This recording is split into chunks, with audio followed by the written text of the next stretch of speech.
आज का हमारा टॉपिक है गैस्ट्राइटिस। गैस्ट्राइटिस का मतलब होता है कि हमारा जो स्टमक है इसके अंदर पे इन्फ्लामेशन होने लग जाए, यानी स्टमक का जो म्यूकोसल वॉल है इसके अंदर अगर इन्फ्लामेशन होता है तो हम उसको गैस्ट्राइटिस बोलते हैं। स्टमक के अंदर इन्फ्लामेशन को गैस्ट्राइटिस बोल रहे हैं तो इसके अलग अलग कारण होते हैं। अलग अलग कारण में ये भी होता है, कुछ बैक्टीरिया के कारण भी होता है और कुछ और पैथोलॉजिकल या फिजियोलॉजिकल अबनॉर्मलिटीज़ के कारण भी होता है। ठीक है, तो ये अगर इसके टाइप्स भी देखें तो कुछ इन्फ्लामेशन ऐसा होता है कि कुछ समय तक रहता है फिर ठीक हो जाता है, वो एक्यूट कहलाता है। और कुछ ऐसा होता है कुछ लंबे समय तक बना रहता है, उसको हम क्रोनिक गैस्ट्राइटिस भी बोलते हैं। जैसे किसी को बहुत पुराने समय से पेट में गैस बनता हो। गैस्ट्राइटिस अगर जनरल भाषा में समझे तो पेट में गैस बनना, ठीक है। और किसी को ये ऐसा होता है कि थोड़ा अभी अभी नया नया है, कुछ समय बनता है फिर ठीक हो जाता है, इस तरीके से हम कह सकते हैं।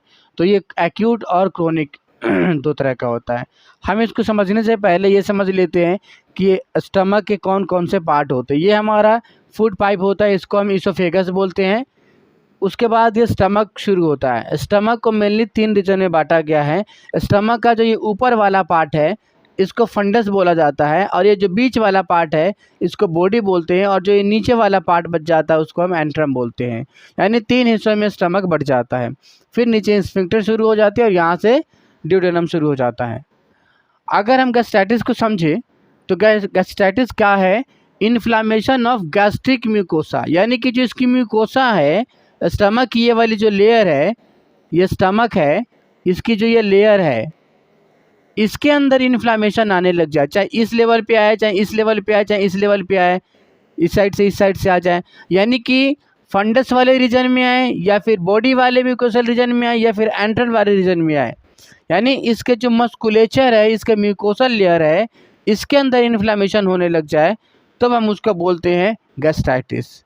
आइटिस मैंने बताया ना, इन्फ्लामेशन। गैस्ट्रो का मतलब होता है पेट, तो गैस्ट्र यहाँ पे लिखा हुआ है, इसका मतलब पेट, और आइटिस यानी इन्फ्लामेशन, यानी पेट के अंदर होने वाला इन्फ्लामेशन को हम गैस्ट्राइटिस बोलते हैं। और जनरल भाषा में, ठेठ भाषा में बोलते हैं पेट के अंदर गैस बनना।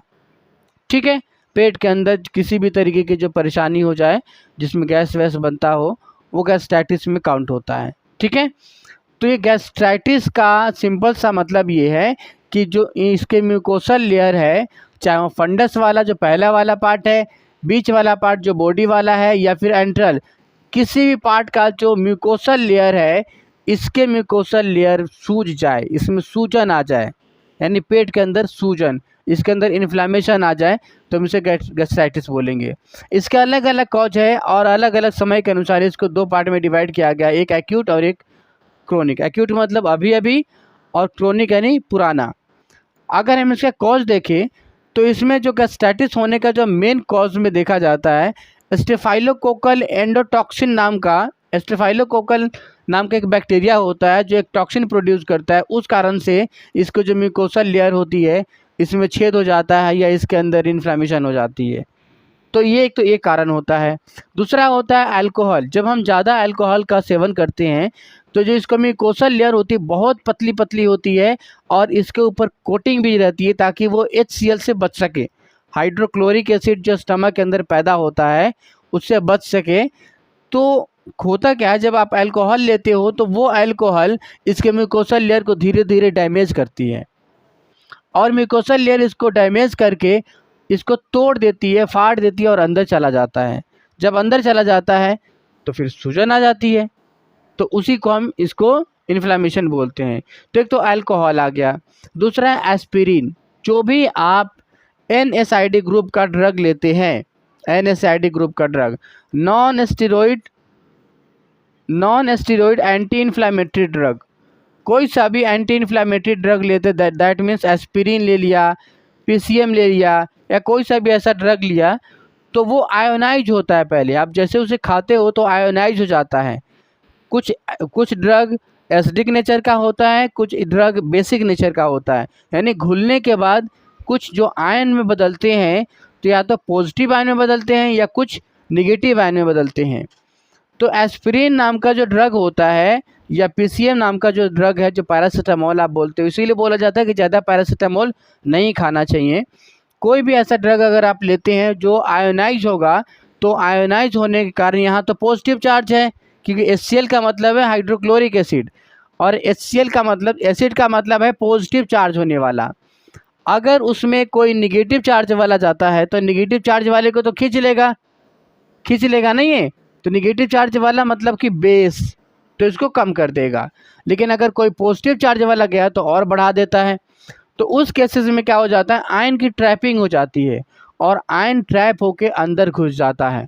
और जैसे आयन ट्रैप होके अंदर घुस जाता है तो इस म्यूकोसल लेयर के जो सेल होते हैं उसको पंक्चर करके सेल के अंदर चला जाता है, और सेल के अंदर जाके सोडियम पोटेशियम का जो चैनल होता है या सोडियम पोटेशियम का जो पंप होता है उसको ये जाके डिस्टर्ब कर देता है, यानी उसको ब्रेक डाउन कर देता है, कैल्शियम चैनल को ब्रेक डाउन कर देता है, और फाइनली इसके अंदर इरोजन पैदा कर देता है, और वो बाद में अल्सर का रूप भी ले सकता है, और शुरू में वो इन्फ्लामेशन करा देता है। यानी कोई भी ऐसा ड्रग आप लेते हैं, किसी भी दवाई को ज़्यादा लंबे समय तक अगर आप खाते हैं तो दवाई खाने से भी पेट में गैस बनती है। आपने सुना होगा ना, एंटीबायोटिक, ऐसे बहुत सारे एंटीबायोटिक लेते हैं तो एंटीबायोटिक से बोला, एंटीबायोटिक के साथ गैस की दवा जरूर दी जाती है। क्यों? कभी आपने सोचा है? एंटीबायोटिक जब भी लेते हैं या कोई और दवा लेते हैं तो उसमें गैस की दवा डॉक्टर ज़रूर उसमें लिख देता है। यही कारण होता है, क्योंकि जो भी हम मेडिसिन लेते हैं उसमें से अधिकतर के बारे में लोगों को मालूम ही नहीं होता कि वो एसिडिक नेचर का है या बेसिक नेचर का है। अगर वो एसिडिक नेचर का हुआ तब तो एसिड की कंटेंट को और बढ़ाएगा, एसिड की कंटेंट बढ़ेगी तो और दिक्कत आएगा। अगर वो बेसिक नेचर हुआ तब तो डाउन कर देगा एसिड, ये एसिड बनने ही नहीं देगा HCl में, फिर खाना पचेगा नहीं, दवाई पचेगा नहीं। तो उसको जो बैलेंस करके रखे, यानी कि एसिडिटी ना बनाने दे, तो इसीलिए जो एसिडिटी को रोकने के लिए गैस की दवा दी जाती है। गैस की दवा होती क्या है? एंटासिड होती है। वो एंटासिड होता है, एसिड को बनने नहीं देता, दैट मीन्स पॉजिटिव आयन को नहीं बनने देता, जिसके कारण से इसमें आयन की ट्रैपिंग नहीं होती। जितने भी एंटीबायोटिक लेते हैं वो सारे में से अधिकतर या तो एसिडिक नेचर का होता है या फिर बेसिक नेचर का होता है। तो उसी चीज़ से बचाने के लिए इस स्टमक के म्यूकोसल वॉल को गैस की दवा ऐड की जाती है, ताकि इसकी जो वॉल है वो बची रहे, क्योंकि वो जाएगा तो कुछ ना कुछ देर तक पेट में रहता है ना, वो दवाई घुलने के बाद ही फिर आगे ड्यूडेनम में जाएगा ना अब्जॉर्ब होने के लिए। तो जब जितना समय इसमें रहेगा, इसमें आयन ट्रैपिंग होने का डर सबसे ज़्यादा रहता है, और इससे इसकी जो लेयर है, म्यूकोसल लेयर है, वो डैमेज होने का डर होता है।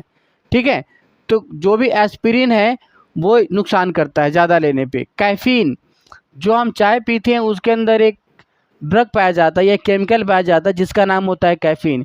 ये भी आयन ट्रैपिंग करके इसकी जो म्यूकोसल लेयर होती है, ये भी आयनाइज होके इसकी म्यूकोसल लेयर को डैमेज करती है, तो उसके कारण से भी इन्फ्लामेशन होता है। एक होता है हेलिकोबैक्टर पाइलोरी, ये वाला सबसे ज़्यादा चलता है। ये हेलिकोबैक्टर पाइलोरी नाम का एक बैक्टीरिया होता है। इस बैक्टीरिया, ये जब जाता है तो इसके अंदर ना घर बना लेता है इसकी म्यूकोसल लेयर में, और घर बना के इसको इन्फ्लेम कर देता है, तो इस कारण से भी इन्फ्लामेशन आती है। यानी हेलिकोबैक्टर पाइलोरी बैक्टीरिया से भी होता है इन्फ्लामेशन। कुछ लोगों को जैसे बोलते हैं ना कि मैं तो कुछ भी खा लेता हूँ ठीक ही नहीं होता, गैस ही बनना बंद नहीं होता, दवाई खाते हैं ठीक हो जाती है, दवाई छोड़ देते हैं फिर वैसी के वैसी हो जाता है। तो हो सकता है उस पर्सन को कल्चर करानी चाहिए, उसके और भी जांचें करानी चाहिए। क्या पता उसके अंदर हेलिकोबैक्टर नाम का जो बैक्टीरिया लंबे समय से ग्रो कर रखा, पूरी कॉलोनी बिछा रखी हो, या फिर ये वाला बैक्टीरिया कॉलोनी बिछा रखी हो। तो मोस्ट केसेस में देखा जाता है हेलिकोबैक्टर पाइलोरी नाम का जो बैक्टीरिया होता है वो ये होता है। और जो भी एंटासिड अगर आप लेते हो और इसके साथ कोई एंटीबायोटिक चलाते हो तो वो ठीक हो जाता है। इसके साइन सिम्टम्स में अगर देखें तो गैस बनने के जितने सिम्टम्स होते हैं वो सारा कुछ लिख दो इसमें। यानी नौजिया, उल्टी जैसा मन करेगा, वोमिटिंग, उल्टी होगा, एपिगैस्ट्रिक पेन, छाती के ऊपरी वाले हिस्से में यानी पेट के ऊपर वाले हिस्से में दर्द होगा, छाती बोल दिया, पेट के ऊपर हिस्से में दर्द रहेगा, हार्ट बन रहेगा, छाती में जलन जलन सा महसूस होगा।